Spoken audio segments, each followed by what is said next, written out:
Caylee Anthony was just a toddler when she met a horrific death in 2008. The young girl had vanished in June of that year, when her mother, Caylee Anthony, reportedly drove off with her from the family home in Orlando, Florida. Then, in December, the 2-year-old's remains were found in the woods near the house. Her tragic death was ruled a homicide, and America began asking, who killed Caylee Anthony? Since Caylee was the last person verifiably seen with Caylee before she disappeared, many people thought that Caylee was responsible for her daughter's death. Although Caylee initially claimed that the girl's nanny had kidnapped her back in June, Caylee's story quickly proved to be filled with holes. Furthermore, Caylee was not the one who reported Caylee's disappearance. That was Caylee's mother, Cindy Anthony, who called 911 in mid-July, when she realized that her granddaughter was supposedly missing for 31 days. Caylee was quickly arrested and deemed a person of interest in the case. The 22-year-old single mother was caught telling numerous lies to the police, including one about a fake job she claimed to have, and it was instantly clear that there was more to the story than the alleged nanny who was supposedly responsible. Soon enough, Caylee Anthony was charged with murder before her daughter's remains were even found. What followed in 2011 was one of the most infamous trials in recent American history, which ended in Caylee Anthony's surprise acquittal. Nevertheless, many are still convinced that Caylee Anthony was responsible for Caylee Anthony's death. And sadly, in the midst of all the controversy, the tragic story of the little girl herself often goes overlooked. Caylee Marie Anthony was born on August 9, 2005, in Orlando, Florida. Her mother, Caylee, who was 19 at the time, reportedly denied her pregnancy for several months, and the identity of the girl's father remains uncertain. Still, Caylee appeared to have a relatively pleasant start to life. She resided with her mother and her grandparents, Cindy and George, in a nice house. But then, on June 16, 2008, Caylee reportedly drove off with Caylee from the Anthony home after some kind of family argument. At first, Cindy and George held out hope that their daughter would come back home soon to make up after the dust settled from the fight. Worryingly, weeks began to pass with no sign of Caylee or Caylee. By July 15th, Cindy and George found out that the car Caylee was driving had been impounded. When they picked the vehicle up, they were horrified by the terrible smell inside. That same day, Cindy was finally able to locate her daughter, and she was furious that her granddaughter was not with her. Cindy then placed multiple 911 calls, reporting the disappearance of Caylee and also claiming that Caylee needed to be arrested for stealing money.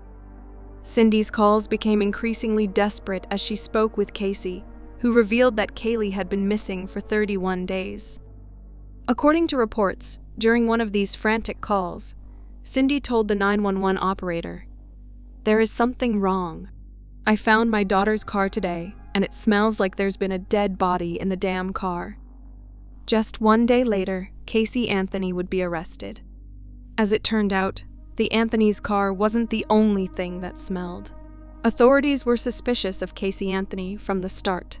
Not only did she fail to report Caylee missing for a month, but she also told an eyebrow-raising story about her nanny, Zenaida Gonzalez. According to Caylee, Gonzalez was the last person with Caylee, so she must have taken her. But according to reports, the apartment where the nanny allegedly lived had been vacant for months. And Caylee was not recognized as someone who'd visited that apartment. It was later learned that Gonzalez was a real person, but she denied ever babysitting Caylee or meeting anyone in the Anthony family. And yet, Caylee had led the cops on a goose chase to that apartment and other places in the supposed hopes of finding clues about Caylee's whereabouts. In addition to Caylee's lies about the nanny, police found out that she had also been lying about holding a job at Universal Studios. On July 16, 2008, she was arrested for lying to police, interfering with an investigation, and child neglect. And a few days later, Caylee was deemed a person of interest in Caylee Anthony's vanishing. Investigators said that they found evidence of decomposition in the car that Casey reportedly drove Caylee away in, the same car that was later abandoned and impounded. By this point, the case had started to spread in the news media, and many were quick to point out how Casey seemingly appeared unconcerned about the investigation and her missing daughter. Caylee Anthony was charged with murder on October 14, 2008. She was also charged with manslaughter, child abuse, and lying to the police. However, Caylee Anthony's body hadn't been found yet. The tragic discovery of Caylee's remains happened on December 11, 2008. That day, a utility worker came across her bones in the woods near the Anthony family home. A little over a week later, the remains were confirmed to be the missing 2-year-olds. The cause of death was soon declared a homicide by a medical examiner, but by undetermined means.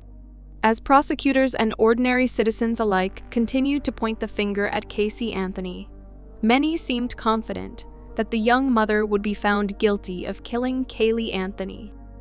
But that's not what happened.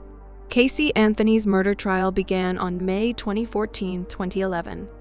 It seemed like the whole nation was following the case as numerous bombshells were dropped.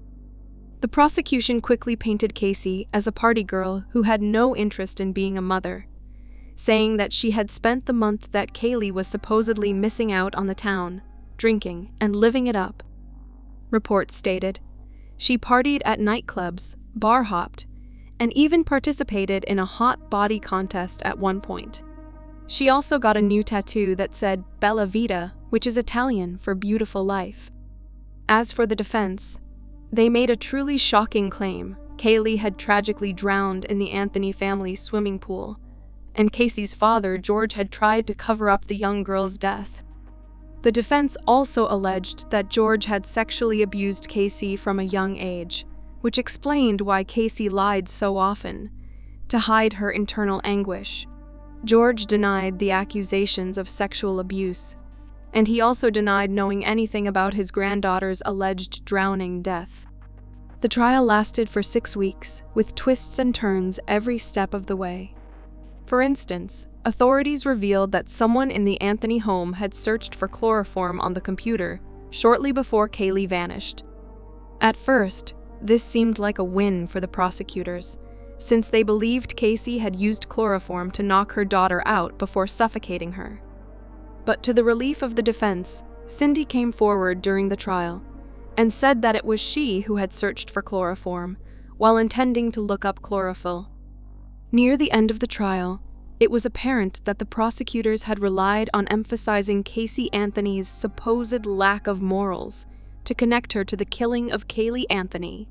Though they had tried to find more hard evidence of her guilt, they were not able to uncover any forensics or witnesses connecting her to Caylee Anthony's remains.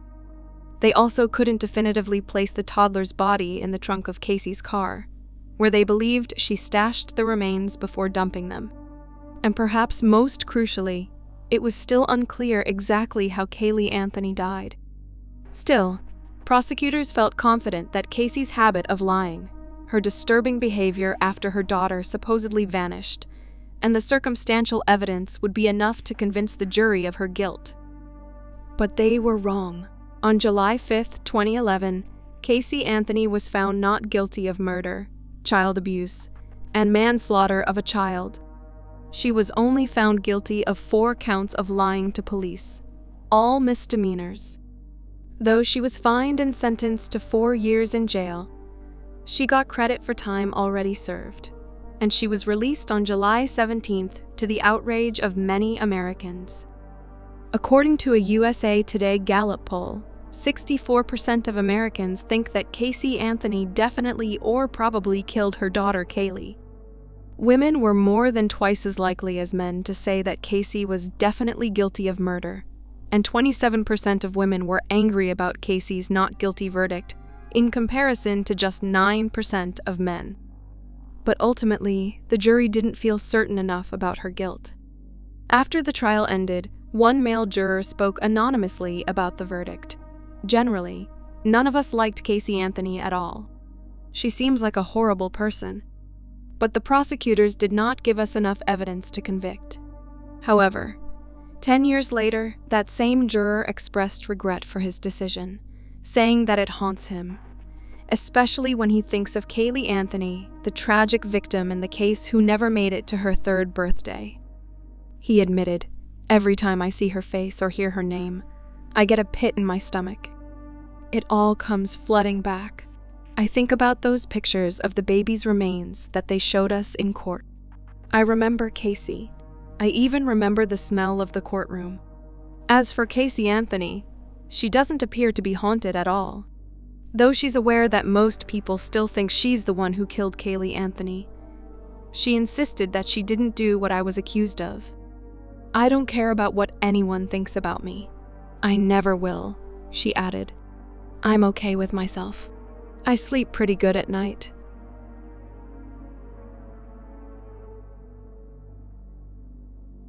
From the outside looking in, Jeff and Susan Wright seemed like a happy couple.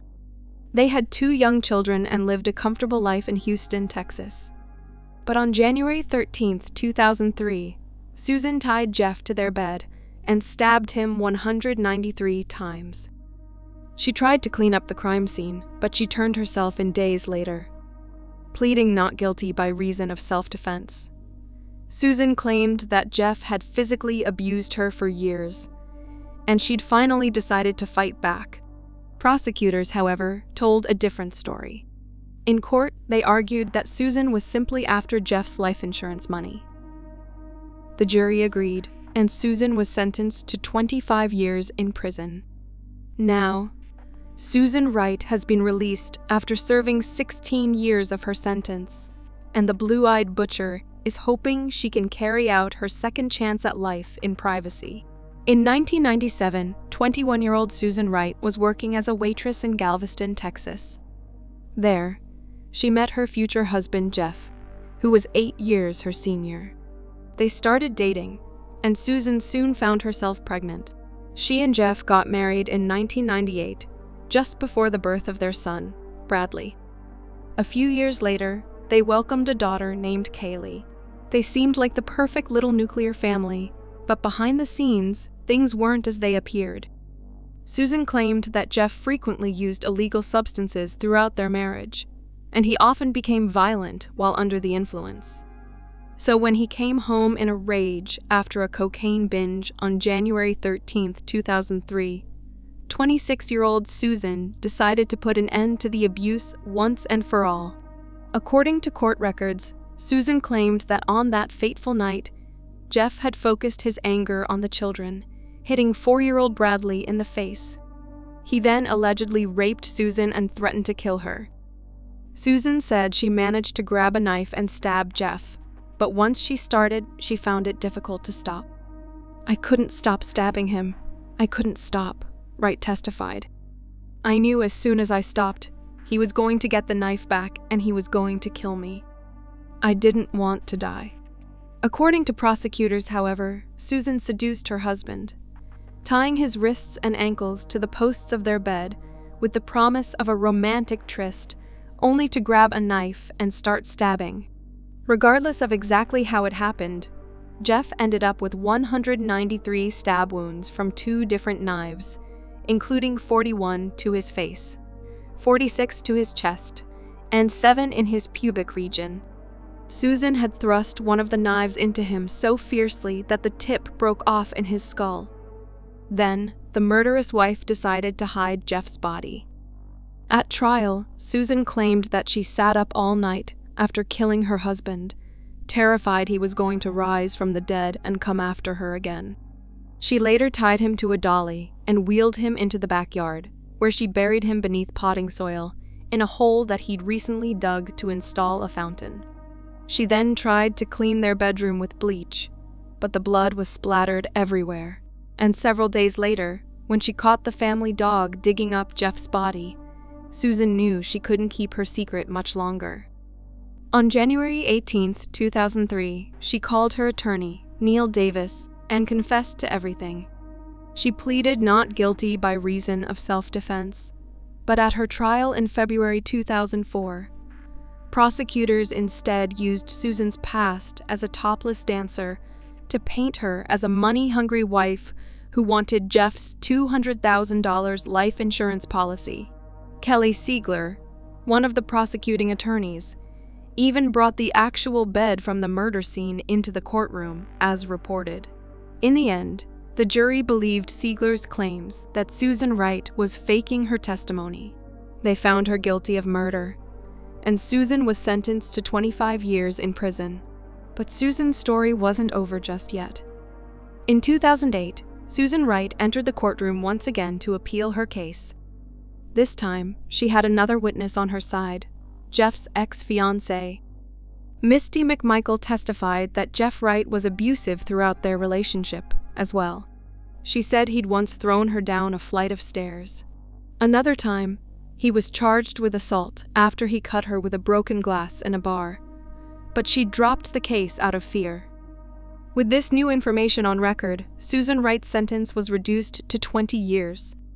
In December 2020, she was released on parole after 16 years in prison. As cameras followed her to her vehicle, she begged reporters, "Please don't do this to my family. I would just like a little privacy. Please respect that."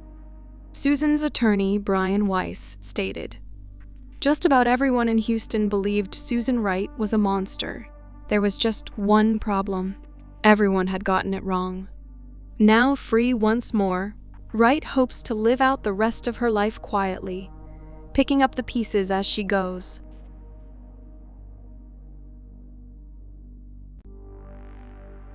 Clara Harris had it all. The 44-year-old Colombian had moved to America in the 1980s and opened her own successful dentistry practice. She had 2 sons with her orthodontist husband, David Harris. They seemed like the perfect family, but on July 24, 2002, Harris fatally ran over her husband with her car. Harris knew her husband was being unfaithful and hired a private investigation agency to follow him. After confronting him in a hotel lobby in Houston, Texas, she got into her Mercedes-Benz and waited.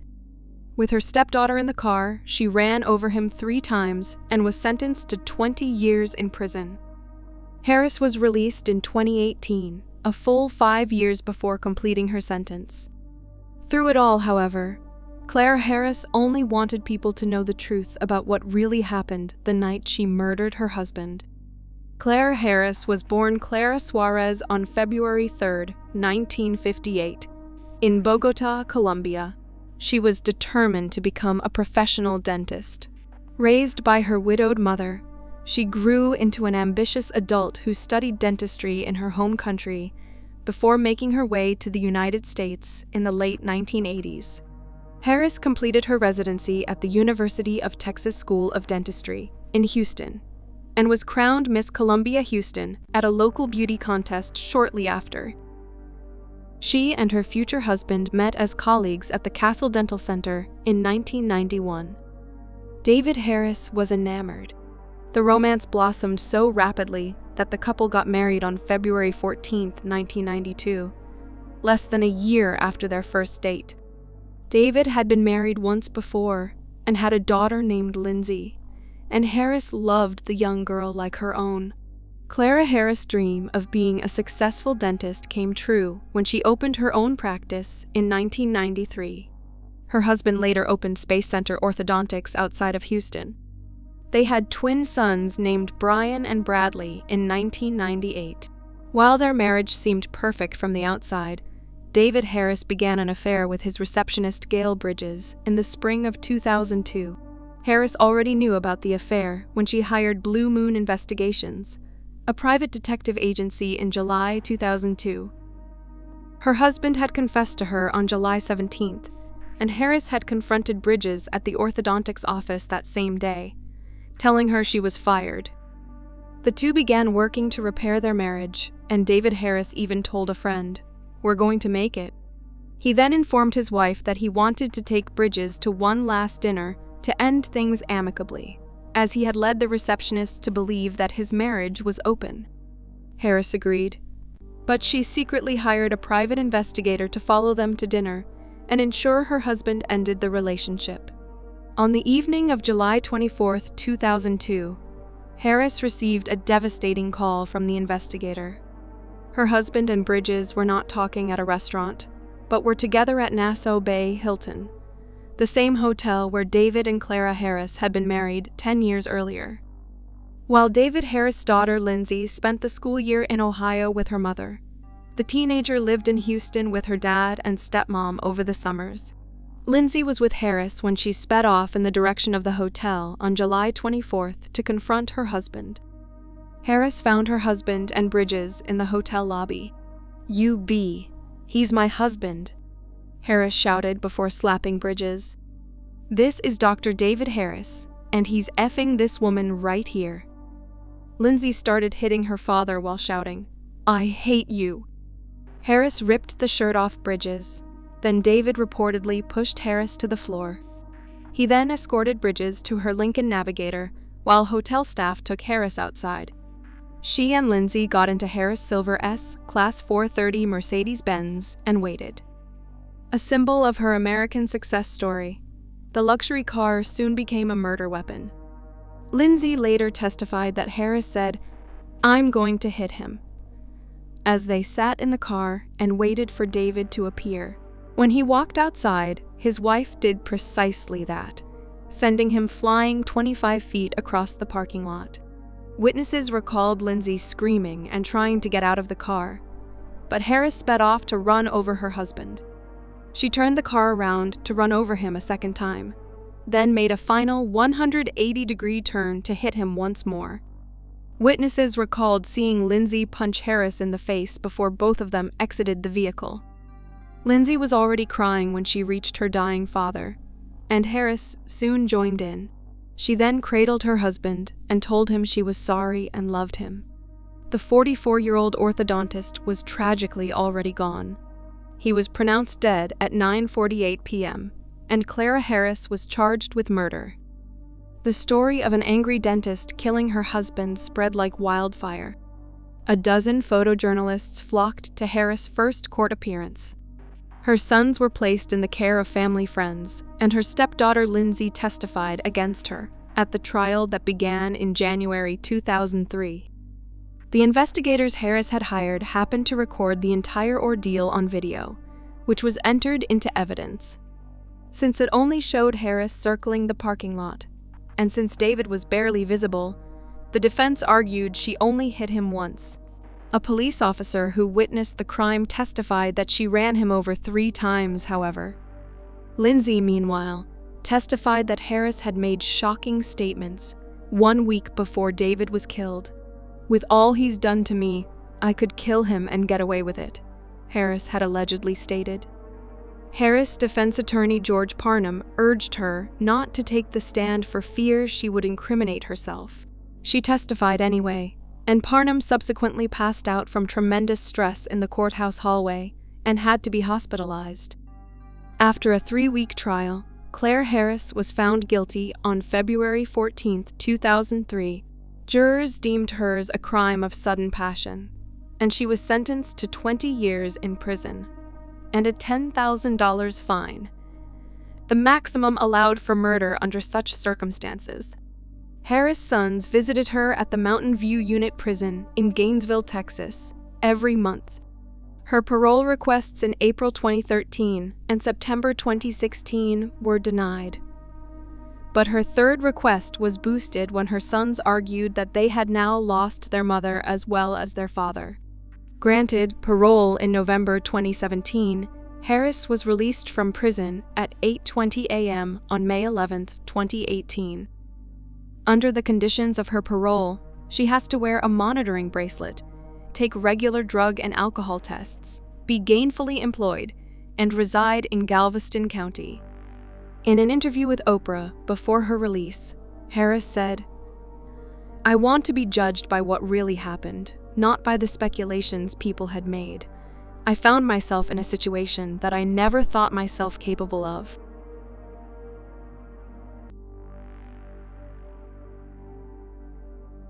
A monstrous sexual predator, Marc O'Leary, raped 5 women across 2 states over a 3-year period, with a 6th victim narrowly escaping by leaping from her bedroom window.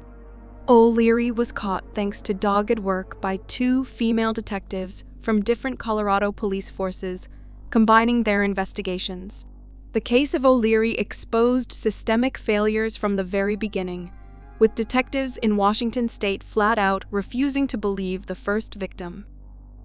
Still, eventually caught in Colorado in 2011 and sentenced to 327.5 years, O'Leary's devastating trail of rapes led to a groundbreaking investigative article, a book, and the subsequent Netflix series, Unbelievable.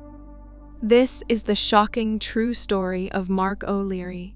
Marc O'Leary was born in Colorado in 1978 and knew the very moment the predator inside him awakened. At the age of 5, his parents took him to see Return of the Jedi, and while other children sat mesmerized, O'Leary inhabited his own warped galaxy far, far away.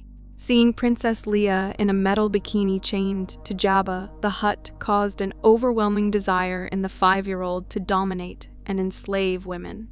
O'Leary knew these thoughts were abnormal, as he grew up in a normal home outside Denver. Internalizing his sinister thoughts, O'Leary indulged them first by breaking into homes as a voyeur. Initially aimless following his high school graduation, O'Leary surprised his parents by joining the U.S. Army. Deployed to a base in South Korea, O'Leary learned skills he would use in the future for his own twisted purposes as a serial rapist.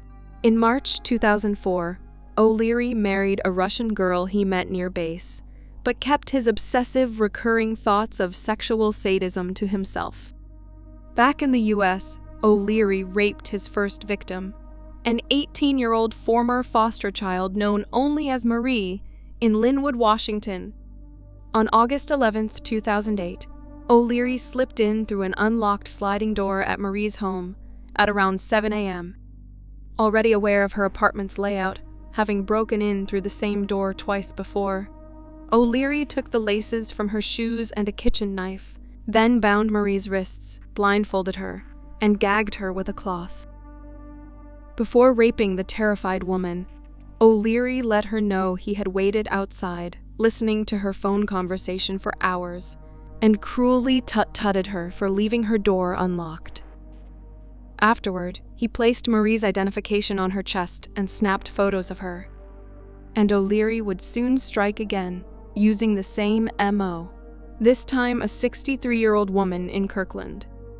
Tragically, Linwood detectives didn't believe Marie, due to inconsistencies in her story that in actuality were brought on by the trauma of her rape.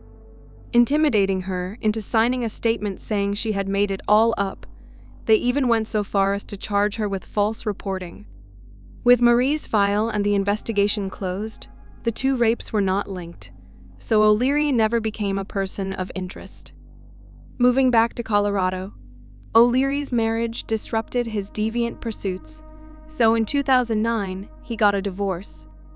Alone now, O'Leary meticulously prepared with lengthy surveillance through windows and what he called pre-combat inspections inside homes, making sure there weren't any weapons within his victim's reach.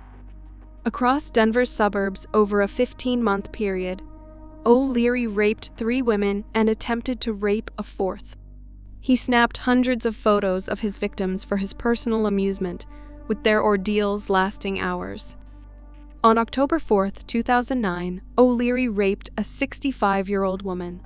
Then, in July 2010, a 46-year-old woman narrowly escaped by jumping from her bedroom window, breaking 3 ribs, and puncturing a lung in her 7-foot fall to the ground. In August 2010, O'Leary raped a 59-year-old widow, stealing a pink Sony Cybershot camera. Then, in early January 2011, raped a 26-year-old. Knowing that the Army had his DNA on file, Marc O'Leary always wore gloves and made his victims shower for 20 minutes while he gathered their clothing and bed linen to take with him. with behavior described by some victims as almost gentlemanly. According to the book Unbelievable, O'Leary also pointed out how he had entered their homes. "I guess you won't leave your windows open in the future," he was fond of saying. When one victim bravely told him he should get help, O'Leary had an honest reply: "It's too late for that."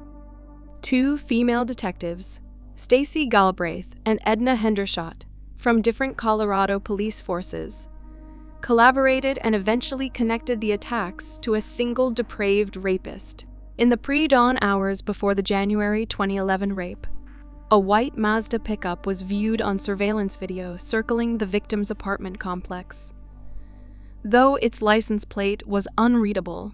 However, Galbraith and Hendershot were able to match shoe prints and honeycombed glove patterns from two crime scenes. The rapist had also left behind tiny traces of touch DNA, a few skin cells that narrowed suspects to males belonging to the same paternal family line. However, it was not quite enough to identify a single individual. Then, a suspicious vehicle incident report came in. An empty 1993 white Mazda pickup parked half a block from one of the victims' homes and registered to one Marc Patrick O'Leary. A Lakewood patrol car had also captured O'Leary's white Mazda in the driveway of his house through its automated camera system. O'Leary was seen in the frame just 2 hours after the August 2010 rape. Significantly, his description was a solid match to those provided by the victims. Detectives compared his Mazda against the vehicle from the January 2011 surveillance tape, and 3 distinct similarities confirmed it was the same vehicle. Entering O'Leary's house with a search warrant, Galbraith found a veritable mountain of evidence ranging from stolen property to tools of the rapist's trade, reported by victims. Then, the team gained access to O'Leary's hard drive and found a folder called Simply Girls, which was chock full of the horrifying photos he'd snapped of his victims. Claiming he wanted to spare his victims the ordeal of a drawn-out trial, Marc O'Leary simply pleaded guilty to 28 counts of rape and associated felonies in Colorado. And on December 9, 2011, O'Leary was sentenced to 327.5 years in prison for his Colorado rape. After sentencing from the Colorado Sterling Correctional Facility, O'Leary unburdened himself to investigators. And soon enough, Detective Galbraith, working from Colorado, linked the Washington rapes to O'Leary, and soon, he pleaded guilty to those as well, and was sentenced to another 68.5 years. Internal and external reviews of Linwood Police's handling of Marie's rape case admitted it was a major failing, noting that Marie had been victimized twice, eventually suing and settling with the Linwood Police. Today, she is married with 2 children and works as a long-distance truck driver.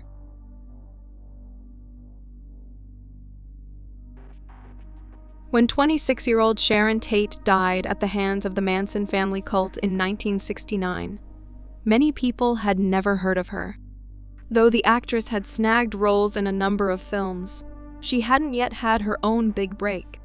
Her grisly death at 8.5 months pregnant, however, immortalized her as one of the cult's most tragic victims. The day before Sharon Tate's murder passed like any other. Staying at a rented mansion at Cielo Drive in Los Angeles, California with friends, the heavily pregnant Tate laid out by the pool, complained about her husband, the infamous director Roman Polanski, and went out for dinner. At the end of the night, she and 3 others returned to the house. None of them saw the 4 followers of Charles Manson as they approached the property in the wee hours of August 9, 1969. Instructed by Manson to totally destroy everyone in the home, the cult members made quick work of the house's inhabitants, murdering Tate, her unborn baby, her friends Wojciech Frykowski, Abigail Folger, Jay Sebring, and a salesman named Stephen Parent, who had the bad luck of being on the property that night. Sharon Tate's death shocked America.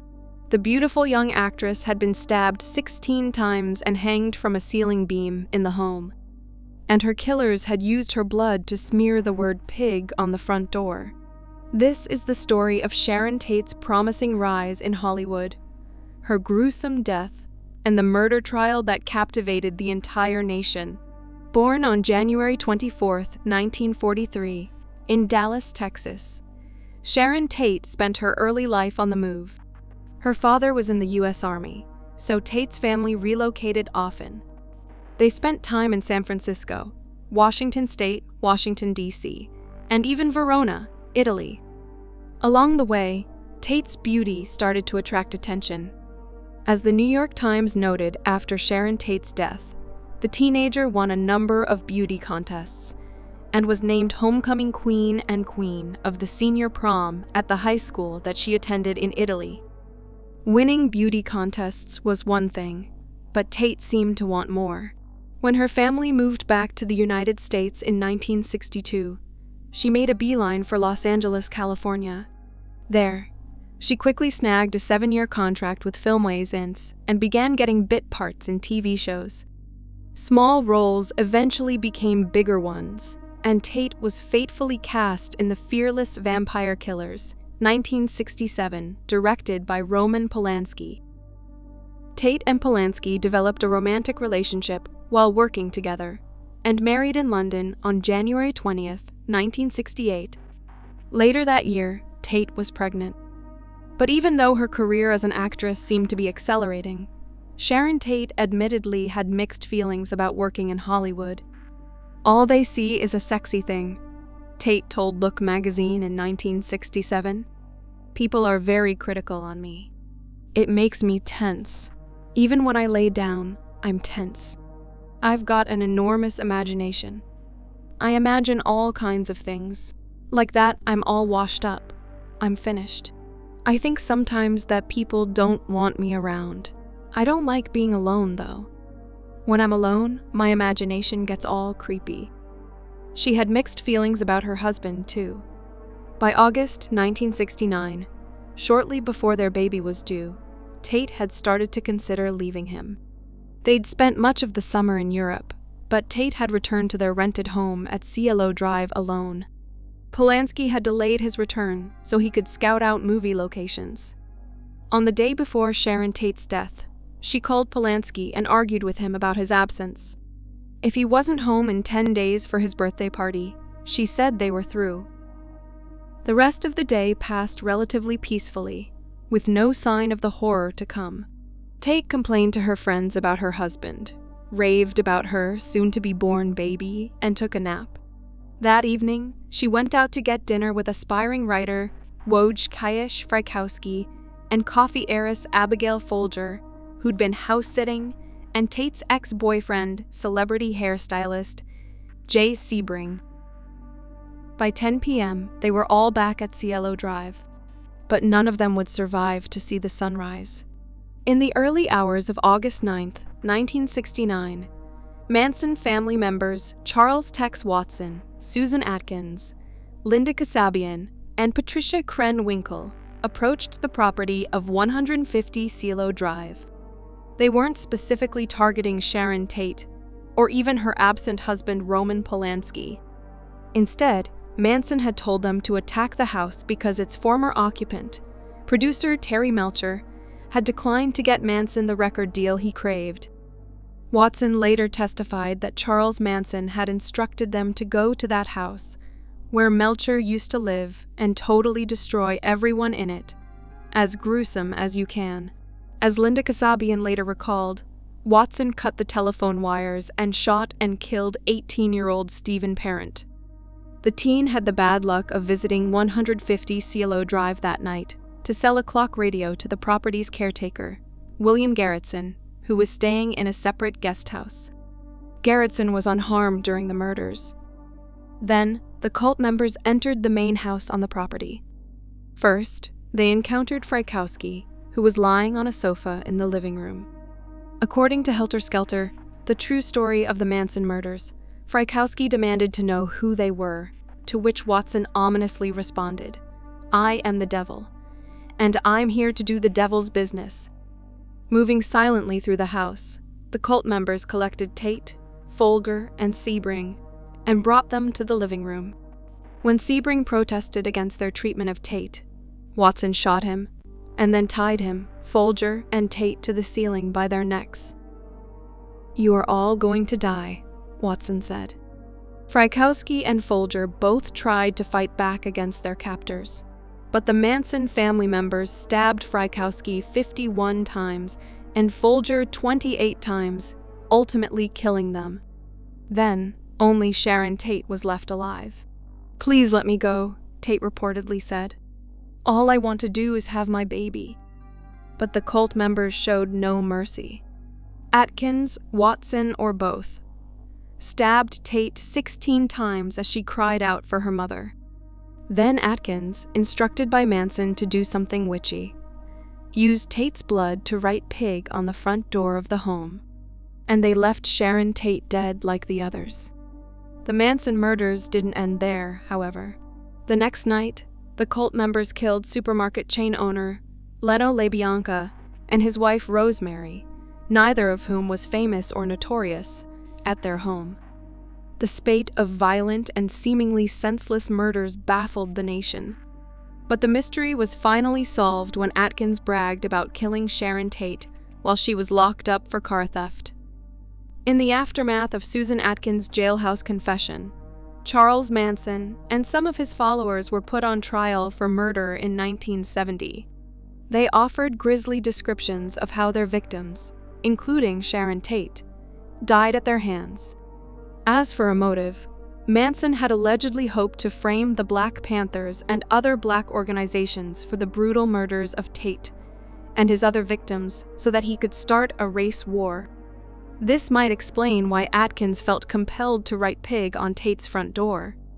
In the end, Manson and his followers were convicted of 9 murders, though some believe they were responsible for more killings. Manson, Atkins, Krenwinkel, Watson, and one other cult member were sentenced to death. But their sentences were later commuted to life in prison. But amid the roller coaster trial of Manson and his followers, Sharon Tate became just a footnote in the larger Manson story.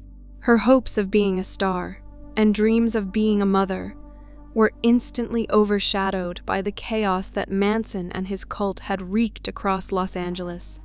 It didn't help that many big-name media publications had gotten key details wrong in the aftermath of the murders. For example, one magazine reported that one of Tate's breasts was completely sliced off, and that there was an X-cut on her stomach, neither of which turned out to be true. In the end, Sharon Tate's death is one tragic piece of the Manson story. Just 26 years old when she was murdered, Sharon Tate had unfulfilled dreams of love, fame, and motherhood. But because of the cult leader and his followers, she'll always be remembered for her horrific demise. If you enjoyed the video, please don't forget to like and subscribe to stay updated with the latest videos.